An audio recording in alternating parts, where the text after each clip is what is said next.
shonga chuji anji podra toksen sanji kanji konyet razme shurga muzme stunza barsawe lama namla sorwa de kirba sanje chua shigdanye nyamba drupa shumla tanta sanjune manere dambe janso lodo jamso shabla sorwa de lame josme janso doje dam shirke kuru pama shumla ji shenru zunga gyalwe nyugu ye tanda trupa tanjine trupara ho ranjin lame drambe kaje la kosme jaro shidru lazo he rale jana nepre tujoni toyo irmi jiwara shinji lo.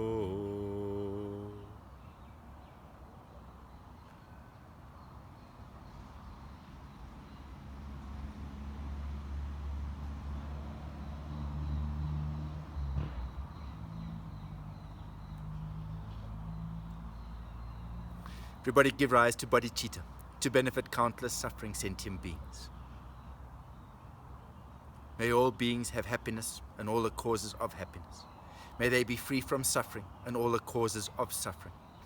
May they never be separated from the great happiness, devoid of suffering. May they forever dwell in the great equanimity, free from attachment and aversion. To sacred bodhicitta, the precious and excellent mind, where it is not, may it arise. Where it is, may it never decline, consistently growing, rising higher and higher. And we carry on with these incredible teachings of Togme Zampo, the 37 practices of a bodhisattva. And today we're going to start with the other 5 of the 6 paramitas. Last week, verse 30, we spoke a little bit about wisdom. And wisdom is very important. It's due to wisdom that we can be free from all our ignorance. If we're free of ignorance, we're free of our attachment, we're free of the 5 poisons, of our anger, our jealousy, our pride. So it's most important is wisdom, to transform the ignorance, so that may the light of wisdom illuminate all corners of darkness of ignorance. And we've spoken as well about love and kindness and compassion, the 4 paramitas, joy, equanimity, and compassion.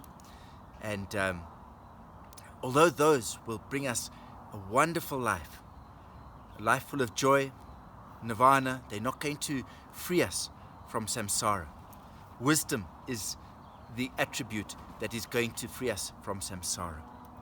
So I thought, before we start, let me read a few quotes. And these are quotes coming from the words of my perfect teacher with respect to the practice of wisdom.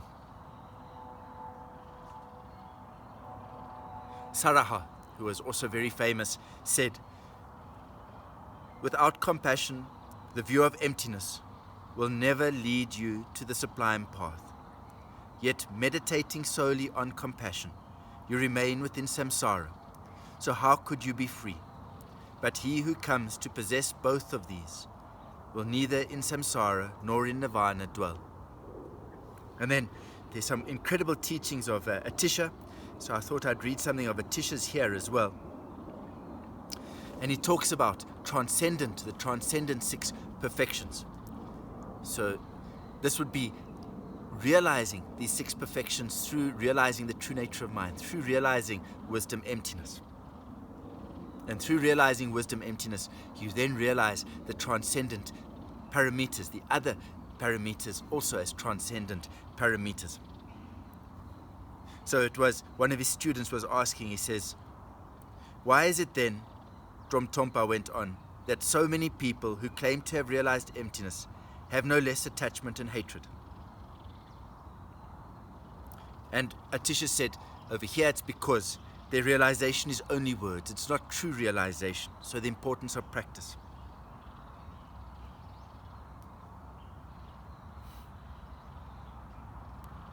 And then Trumpe said as well, "How can every element of the path be included within the realization of emptiness?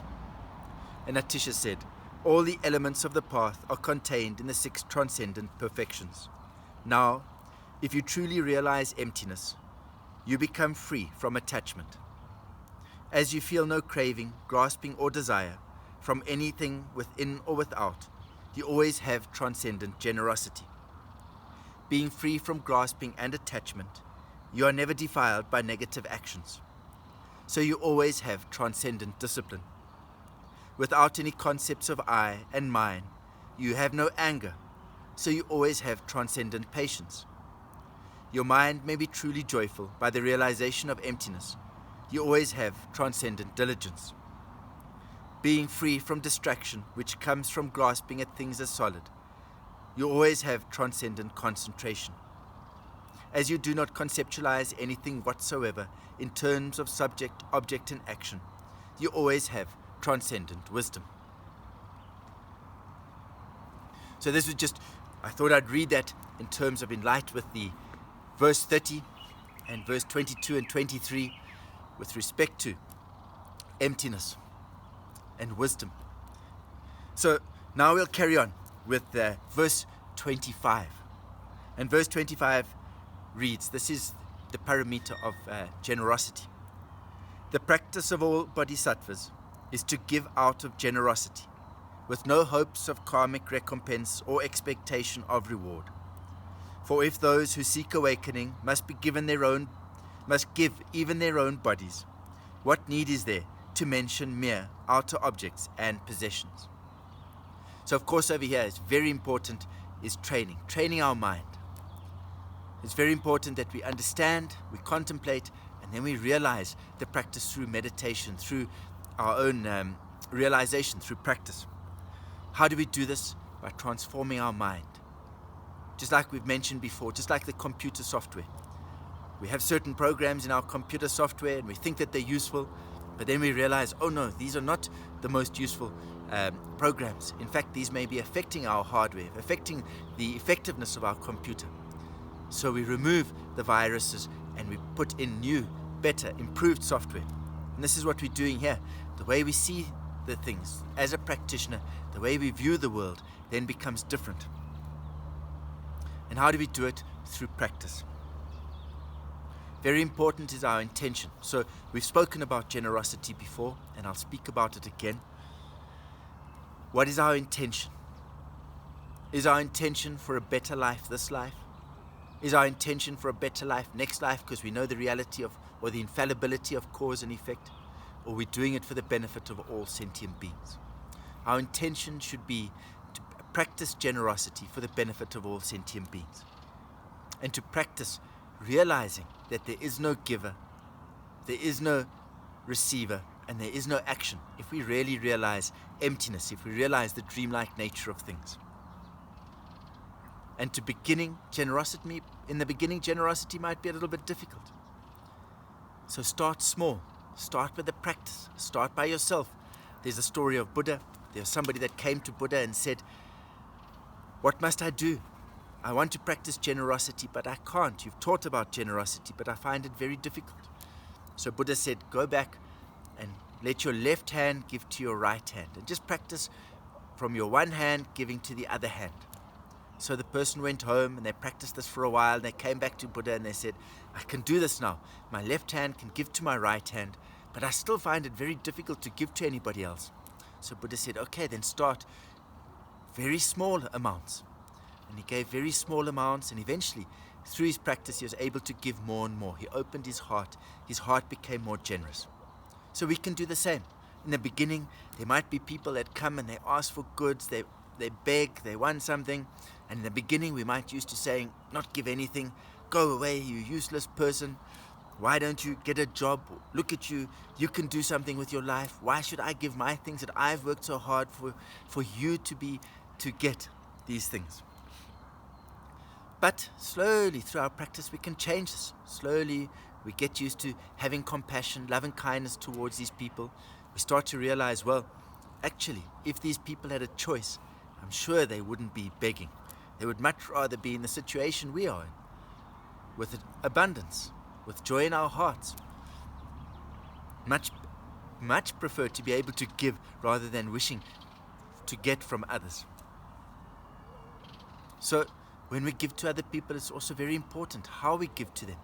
Even if you start with just something very small, when you give, visualize that you're giving them everything that they could ever need, every joy, every happiness, every material thing. When you make people happy for a while, they let go of all of their troubles. So not only, although you might be giving just a little thing, visualize that you're giving them everything, and giving them not only material things but spiritual things as well, that they may be free from this arising cause, that they may be free, and all beings may be free from all pain and all suffering and all its causes, that they may attain enlightenment.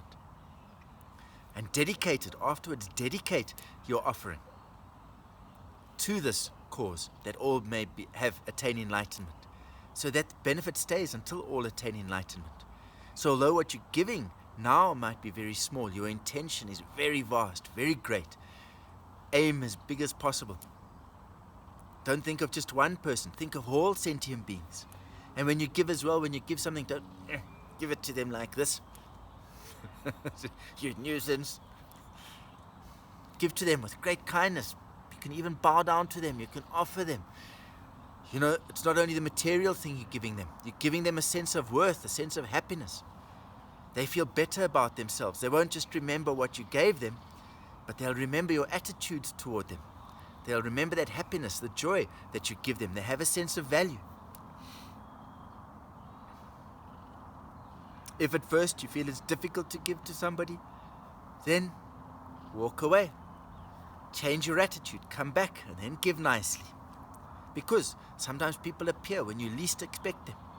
And also remember as well, instead of thinking of beggars or people that one thinks is a nuisance, think, wow, there's this wonderful opportunity. We realize the reality of cause and effect. So they actually are our great teachers. What is going on in our mind stream? Are we happy to give? Are we not happy to give? What is our attitude?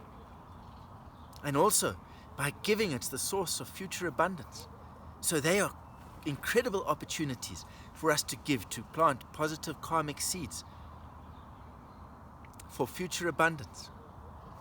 Although, of course, this shouldn't be our intention. Remember, in the beginning, we should see, as they said here, to give without expectation of reward. So to give, so often if you give and you expect it back, doesn't come back, or it comes back but not how you thought it would come back,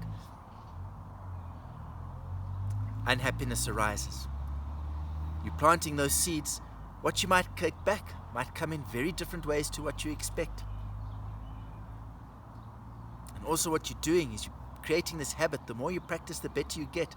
The more you give, the more generosity you practice, the more your heart opens. But to do it without expecting anything in return. If you do expect things in return, often people don't give it back. So first check. If I give this to somebody and they don't give it back to me, am I going to be upset? What do they really need? How much do I have to give them? Should I give them? Do they really need 5,000 euros? Or can we help them with some food, somewhere to stay, a little bit of security, and let them resolve their problems? They might learn a lot from this as well. But if you give them the 5,000 euros, if they don't pay you back, are you going to be unhappy? Are you going to begrudge them and dislike them and distance yourself from them? Many things can happen. Sometimes people really, and this is for Buddhists as well, kind people, sometimes they think they must do so much, and then people don't give it back, and then they're very upset. So first check, what can you do? What do you want to do? What are you able to do? What are your expectations? And when you've established this, then give. And if they don't give it back, oh, it's okay. I knew that there was the chance that they wouldn't give it back. Sometimes people take advantage of kind people. And sometimes people really want to pay it back. They really want to give it back. But their circumstances don't make it possible. Sometimes their circumstances change. They want to give it back, but then unforeseen events happen and they can't give it back. Remember impermanence. Things may change. And then There's what we can give with generosity. We can give material things. We can give people protection. Protection from fear. Protection from the elements. We can offer our time. For many people, this is the most precious thing that they have these days. To have their time. So to give your time is very precious. And if you're giving to your teacher as well, remember what's the most important. If you give your practice, your improvement of your practice that you have been practicing as an offering to your teachers, this is the happiest, the greatest offering to a teacher. But if that's what you don't do, then what you can do as well is you can offer your time, offer your expertise, help him propagate the Dharma, help him benefit others, help to translate, help to create methods, internet, for them to reach other people. There's many things that you can do. You can facilitate places for people to practice, to hear the teachings. And then number 3 is offering material goods. So again, remember, it's not that the teacher needs this. There's stories with the teachers where people have made great offerings to them. In the past, people really valued the Dharma and they used to make great offerings. And sometimes the teacher would take it and just take like one student offered gold dust and he took all the gold dust and just threw it in the air.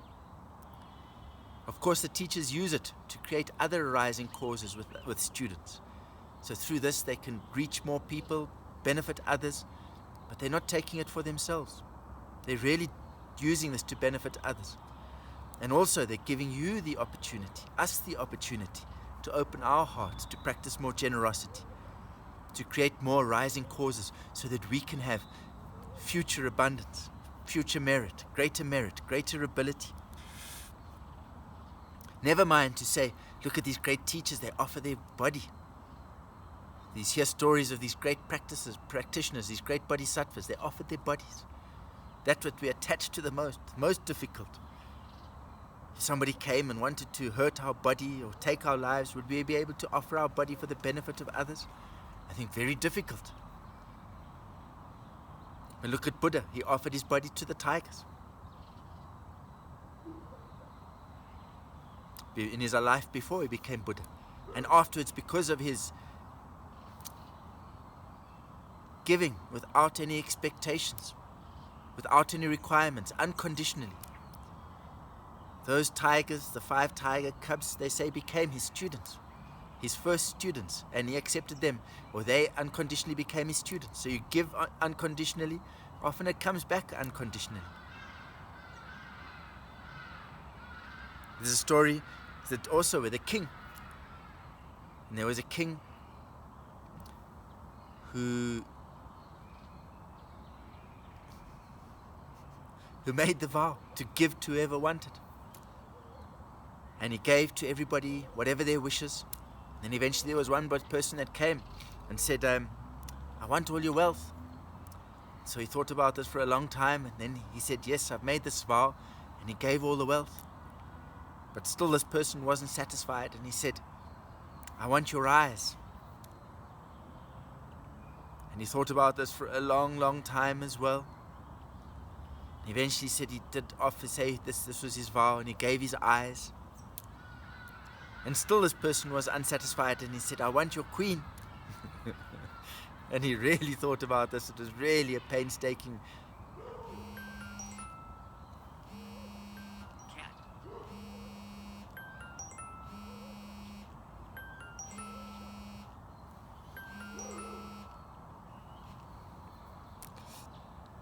It was really a painstaking decision. But eventually he said, yes, he's made this vow, and he'll offer this to offer his queen to this person as well. And the queen, of course, was very upset, but not for herself, because she really cared for the king. And she was worried, who is going to look after the king now? So why do we say this? Why do we tell this is what happened with the king? Is because we see how seriously, how they wholeheartedly took these vows to practice generosity, to practice kindness, to practice bodhicitta. Often it's very difficult for us to give because of our own selfishness, our own selfish nature.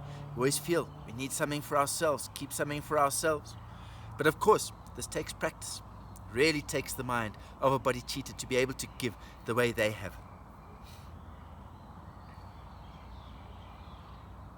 Even with Buddha as well, it's not only always material.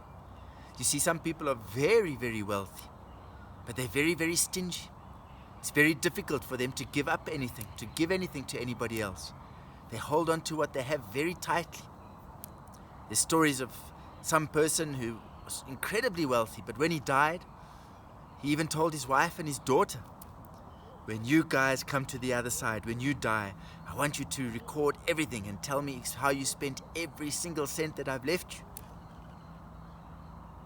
You know, at the end of the day, everything that you have, you're going to leave behind anyway. The illusory nature of everything. But some people are very, very stingy. Think of Getty, great millionaire, oil millionaire. And he was very, very stingy. Okay, so sometimes we have a lot, but in our mind, we're very, very poor. And there's a story of this as well, where Buddha had a jewel. And the student said, what are you going to do with the jewel? And he said, I'm going to give it to the poorest person.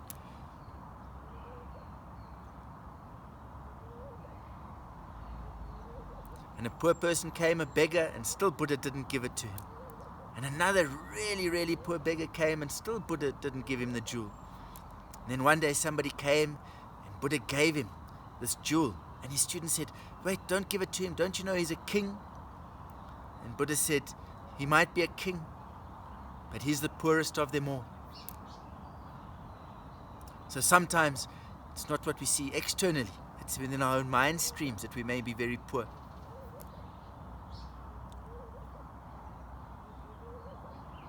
So whatever you do, whatever you give with great joy. Great opportunity to plant karmic seeds, but also, as it says over here, to give, but without expectation of anything in return. Remember the emptiness of the action of the giver and the receiver. And this is a great antidote. Generosity is the antidote to our stinginess or our attachment. Attachment, stinginess, what happens if we maintain this practice? The result is that in future lives we won't have, or else we end up in the realm of the hungry ghosts. And it's also important to teach this not only to poor people but also to wealthy people. Teaching them also opens up their hearts. They also have the opportunity to plant their seeds for future abundance. Otherwise they have now, but they don't plant the seeds for their own future abundance later, in future lives. Then verse 26. The practice of all bodhisattvas is to observe ethical restraint, without the slightest intention of continuing in saṃsāric existence. For lacking discipline, one will never secure even one's own well-being. And so any thought of bringing benefit to others will be absurd. So of course, the greatest discipline, of course, is, as Atisha explained,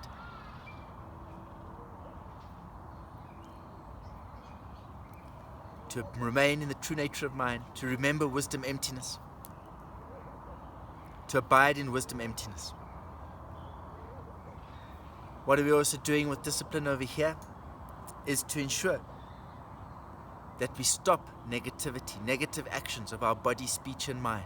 So there's the 10 negative actions and the 10 positive actions. Of course, the best is to practice the 10 positive actions. But if we can't practice the 10 positive actions, then at least don't practice the 10 negative actions. And again, we've spoken about this before, but I'll go through it again. There's a lot of wisdom here. If we carry on with these negative actions, they cause us great suffering, and they cause suffering for others. If we kill, we have to repay 500 times, 500 lives. Not only do we have to repay, but we get used to the habit of killing. So you kill once, it becomes very easy to kill again, or easier and easier. Recently there was a story of two young boys, 21, 22 years old, driving along the highway. Their car broke down. They sought some help. Some people in the road just got out their cars and shot them, killed them for no reason. Now, if you haven't had the practice of killing, it would be very, very difficult to do that. But if you're used to killing, it's very easy. You get out, you just shoot somebody. It becomes easier and easier. So once you do something, it becomes easier to do it again. Once you do a negative action, it becomes easier to do it again. Not only that, is that if you suffer the effect of this as well, so you have to repay 500 lives, there's a good chance you go to the hells. And in future lives, maybe you die earlier, you have great sickness. And also the suffering that you have in this life. So you kill, what happens? You feel satisfied. Oh, I've killed somebody, they're out of the way, no more problems. But what happens then? Then the suffering starts. If you don't get caught, whenever you see policemen, you worry. Are they coming to catch me? Maybe they're coming to get me. Maybe they know something. Maybe somebody's found out something. And if you do get caught, great suffering. People that know that you did it, they don't like you. They want revenge on you. You go to the court, a lot of suffering, disappointment, those who love you, a lot of fees to be paid. You have to sit in that courtroom looking at the family of those or the loved ones of those that you killed, with the person that you killed. And then you still go to jail. And how much suffering do you experience there? So for that little bit of satisfaction, how much suffering do you experience afterwards? How much anguish, how much worry, how much anxiety, how much financial strain? So of course the best is benefit life, help others, save lives, do animal liberations, as many as you can. But if you can't do that, at least don't harm life, don't take life. Practice generosity, as we said here, as best as you can. But if you can't, at least don't steal. Practice being honest, loyal in your relationship. If not, at least don't commit sexual misconduct or enter into sexual misconduct. Tell the truth. If you can't, don't lie. Don't lie anyway. Best is always tell the truth. Don't slander. If you can, best that you can, speak about the good things about others, the qualities of others. Don't slander. Speak in a kind tone, in a good tone, calmly. Don't speak negative. If you can't, at least don't talk rashly with terrible expletives, horrible talk. Only speak when there's something important to say, something good to say. If not, at least don't become a chatterbox, talking, that eventually others get bored, they no longer listen to you. They're sitting there, but you're wasting their time, you're wasting their energy, you're wasting your energy, and then not even listening to you, even if you may have something very important to say. And then those are the speech. The first three were of action. And then the mind. Be generous in your mind. Be loving, kind in your mind. Have the right views. If you can't, at least don't have attachment and desire. Don't have anger. And stay away from the wrong views. Buddhism so often, or the Indians, the worst thing that you can do is have the wrong views. Because the wrong views are going to send you on the wrong path. Further and further away from your source of enlightenment. So, this is really to do, as Buddha said, stop doing negative, do positive, transform your own mind. These are the teachings of Buddha. Discipline is very, very important. It's the ground from which we practice. Our mind is more relaxed. If we go and hurt others, if we do negative things, we often don't sleep well at night. We feel anxiety, stress. But if you do positive things, you feel relaxed, you feel happy, content, often you sleep much better. Your life is more simple. So it's best to practice renunciation, practice letting go of all of these negative actions. Where does it start? It starts within our mind stream. Letting go of all of these negative thoughts, all of these negative habits. Rather practice positive habits. Abide in the true nature of mind. Abide in Rigpa.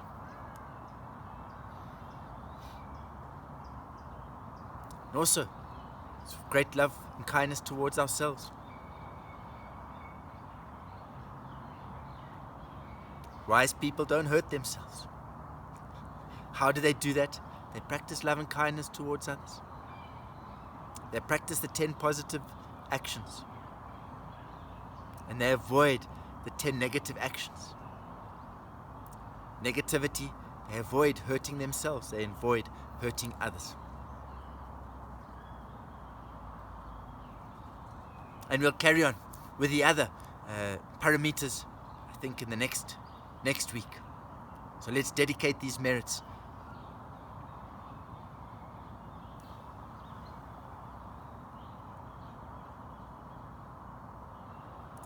The greatest of gratitude to Rinpoche, to Achuk Lama, Trulga Arik Rinpoche, to all our perfect teachers, so that all beings may be free from all suffering and all its causes, that they may have happiness in all its causes, that they may never be separated from the great happiness, devoid of suffering, and forever dwell in the great equanimity, free from attachment and aversion. By this merit may all obtain omniscience, having defeated the enemies of wrongdoings of birth, old age, sickness and death. May all be liberated from the ocean of samsara. Sonam daye tamcha dzapanye, tobnye nyepe tranam kachej, keka nanjir balang tropai, tsipu tsoli droa sho.